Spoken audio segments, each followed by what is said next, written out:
Bonjour à tous. Aujourd'hui, nous allons voir ensemble comment utiliser Atelier Scientifique pour étudier les sons en Terminal S. Donc tout d'abord, pour ouvrir votre fichier sonore, faites attention au type de fichier, c'est valable aussi pour les fichiers vidéo. Donc sélectionnez All Files, ce qui vous permettra de faire apparaître vos fichiers sonores. Lorsqu'on ouvre le fichier, donc là on voit apparaître la bande sonore totale, mais c'est un fichier qui est trop grand, trop lourd à traiter pour le logiciel. Donc on va sélectionner une petite partie à étudier en déplaçant les deux curseurs. Donc jusqu'à ce que je puisse valider, donc il faut que l'échantillonnage soit inférieur à 5000. Je valide. Et là je vois apparaître donc un graphique qui représente la tension en fonction du temps mesuré par mon micro. Donc je vais garder seulement l'un des deux, vu qu'on a le son droit, son gauche, c'est enregistré en stéréo. Donc pour activer et désactiver une courbe, je vous rappelle qu'il suffit de cliquer ici. Donc je vais regarder par exemple celle en bleu. Je peux jouer sur l'axe des abscisses en allant sur l'axe et en étirant le curseur.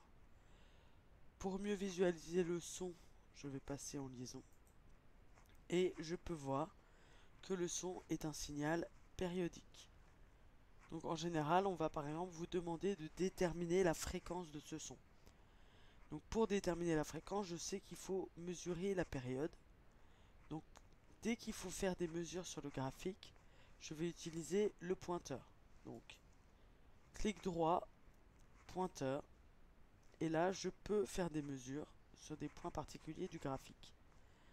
Pour mesurer une période, une différence de temps, je peux cliquer sur le début de ma période, je glisse jusqu'à la fin de ma période, et le logiciel affiche directement delta t, qui est donc la différence de temps. Il calcule également directement la fréquence, comme on peut le voir en bas, 881 Hz. Alors je sais que pour être plus précis en physique, je vais prendre plusieurs fois la période et ensuite diviser. Ce qu'on peut vous demander de faire également sur l'étude des sons, c'est de réaliser une analyse spectrale. Donc pour cela, il faut aller dans Affichage, Traitement des données et choisir l'onglet de calcul Transformé de Fourier. Alors je vais prendre un plus grand signal, une plus grande partie de signal, voilà. Donc ma grandeur à transformer SG, c'est déjà la bonne. Et je vais cliquer sur Tracer. Donc cela peut prendre du temps au logiciel de faire le calcul. Et on voit qu'il fait apparaître ce qu'on appelle le spectre de Fourier. Donc vous connaissez. Les différents pics sont les harmoniques. Premier pic le fondamental.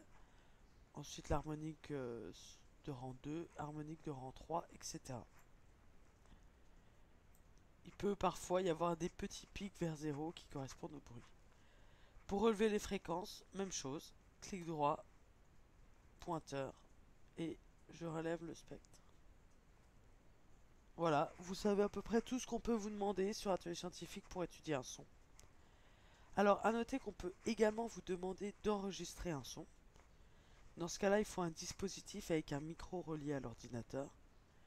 Mais donc je ne l'ai pas ici pour vous montrer la vidéo, mais ça ressemble à l'acquisition vidéo. On choisit la durée de l'enregistrement, le nombre de points, et on lance l'enregistrement. Il n'y a rien de très compliqué là-dessus. Merci de m'avoir écouté.